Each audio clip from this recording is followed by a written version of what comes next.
না জেনে না বুঝে নিজের পেজের ক্ষতি নিজে করতেছেন, তার সাথে আমাদের পেজের ক্ষতিগুলো কিন্তু করতেছেন। পোস্ট দেওয়ার মাধ্যমে শুরু করেন এই টাইপের কমেন্টগুলো, পেজেরও ক্ষতি করতেছেন, তার সাথে কিন্তু আমাদের পেজগুলোকে ভাসিয়ে দিতেছেন। হ্যালো এভরিওয়ান, আসসালামু আলাইকুম। কেমন আছেন সবাই? আশা করি সবাই অনেক বেশি ভালো আছেন। আল্লাহর রহমতে আমিও আপনাদের দোয়ায় ভালো আছি। আসলে আমার ছোট বেবিটা আজকে জন্মদিন, তার উপলক্ষে ছোট্ট একটা আয়োজন করছি। আসলে ঘরোয়া ভাবেই আয়োজন করছি, যেহেতু শুক্রবারে গ্রামের বাড়ি থেকে আসছি, সবাই একসাথে ছিলাম, তার কারণে আর এরকম ভাবে কোনো আয়োজন করি না।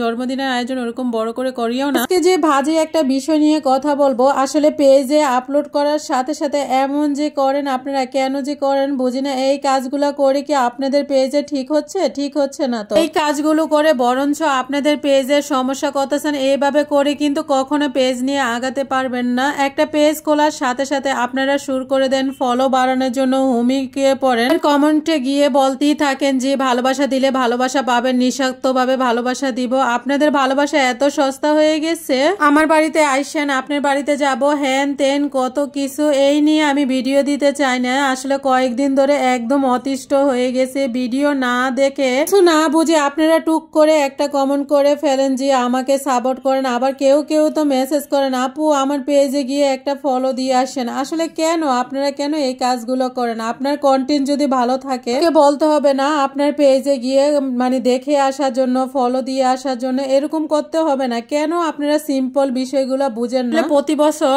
আয়নের জন্মদিনে, আরাফাতের জন্মদিনে একটা মানুষকে না বললে নয় যে আমার ভাসুরকে, মানে সবসময় ওনাকে বলতাম, যেহেতু উনি এই বছর নাই, আসলে ওনাকে অনেক বেশি মিস করতেছে আর মনটাও খারাপ। যেহেতু আল্লাহর কাছে চলে গেছে, সবসময় দোয়া করি আল্লাহ যেন ওনাকে জান্নাতবাসী করে। আসলে বড় ভাই ভাবার মতো করে আমি ওনাকে সবসময় শ্রদ্ধা করতাম। যাই হোক, আমি এখানে মাংসটা কষিয়ে নিতেছি আর আজকের এই মোরগ পোলাওটা রান্না করছি। আসলে ওর বাবা খেয়ে এত বেশি প্রশংসা করছে, কি বলবো, মানে বলতেছে এত টেস্ট হয়েছে, মানে রেস্টুরেন্ট থেকে বেশি টেস্ট হয়েছে। আপনাদের পেজের ভিডিওগুলো যদি সুন্দর হয়, আপনাদের ভিডিও কোয়ালিটিফুল হয়, আপনাদের ভিডিওগুলো যদি শিখার কিছু থাকে, জানার কিছু থাকে, দেখার কিছু থাকে, তাহলে কিন্তু মানুষ আপনাদের ভিডিওগুলো মানুষ এমনি দেখতে যাবে, এমনি চলে যাবে। এর জন্য কিন্তু আপনাকে বলতে হবে না, এভাবে আপনাদের বলতে হবে না আমার পেজে গিয়ে একটা লাইক দিয়ে আসেন, একটা কমেন্ট করে আসেন। এইভাবে করে নিজেদের পেজের ক্ষতি যে নিজেরা কতটা করতেছেন নিজেরা কিন্তু বুঝতে পারতেছেন না। তাহলে বলি, যারা নতুন পেজ ওপেন করছেন, তারা যখন আপনারা একটা পেজ খোলার পর এই ফলোয়ার নেওয়ার দান্দায় পড়ে যান, এইভাবে কিন্তু আপনারা ফলোয়ার গেম করতে পারবেন। আপনার ভিডিওগুলা কিন্তু তারা দেখবে না। তাহলে কি এই ফলোয়ার গুলো আপনার কোনো কাজে লাগবে? আপনার কোনো কাজই লাগবে না এই ফলোয়ার গুলা। তাহলে কিন্তু আপনি মানে অনেক ভিউ করবেন, তাহলে কিন্তু আপনার সেট আপ আসবে না। অনেকে বলে আপু অনেক দিন ধরে কাজ করতেছি, সেট আপ পাচ্ছে না, কিছুই পারতেছে না, পেজ কেন এগিয়ে ফলো ডান এগুলা করি কিন্তু তারা এগিয়ে যেতে পারতেছেন না। আসলে যাই হোক, এখানে কথা বলতে বলতে আমি কিন্তু বিরিয়ানিটা রান্না বসিয়ে দিছি। এখানে কিন্তু একটু দুধও দিয়ে দিলাম, যেহেতু টক দই ছিল না বাসায়। আমি কিন্তু আজকে একদম ঘরোয়া ভাবে মশলা দিয়েই কিন্তু বিরিয়ানিটা রান্না করছি। আর খেতে এত বেশি মজা হয়েছিল, কি বলবো, অনেক বেশি আসলে লোভনীয় হয়েছিল। আসলে এখানে কিন্তু 1 কেজি চাল পুরা রান্না করি নাই, মশলাটা একটু বেশি হয়েছে।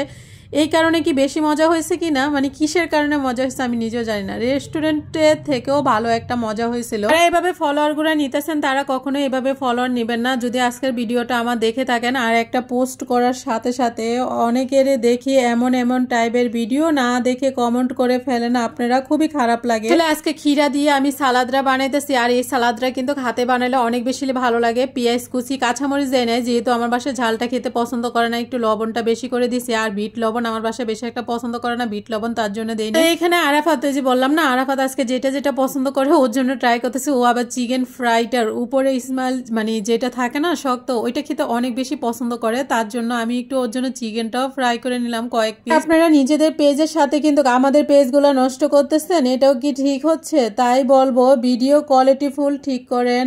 আর ভিডিও কোয়ালিটি ঠিক হলে আপনার পেজে কিন্তু এমনি ফলোয়ার বাড়বে। রেগুলার টাইম মেনটেন করে যদি ভিডিও আপলোড করেন, ফলোয়ার এমনি বাড়বে, সবকিছু ঠিকঠাক মতো চলবে। আমার কথাগুলো শুনে হয়তো অনেকেই মন খারাপ করতে পারেন। আসলে মন খারাপ করলে আমার কিছুই করার নেই, কারণ আপনারা কয়েকজনে এত এরকম ধরনের কমেন্ট করেন, ফলো দেন, ধান দেন, এই টাইপের ভিডিওগুলোর সাথে সাথে এবার কমেন্টগুলা চলে আসে। তাই প্লিজ এরকম কাজ করবেন না। আপনারা নিজেদের ক্ষতি নিজেরাই করতেছেন, কেন যেটা বুঝেন না। আমি প্রতিদিনের ভিডিওটা প্রতিদিন দেই, তো এই জন্য রাত্রেবেলা কেক কাটবো, ওর বাবা আসে না, তার জন্য আর কেক কাটা ভিডিওটা দিতে পারি না। আজকের মতো এই পর্যন্ত। আমার ছেলের জন্য সবাই অনেক বেশি দোয়া করে দিবেন।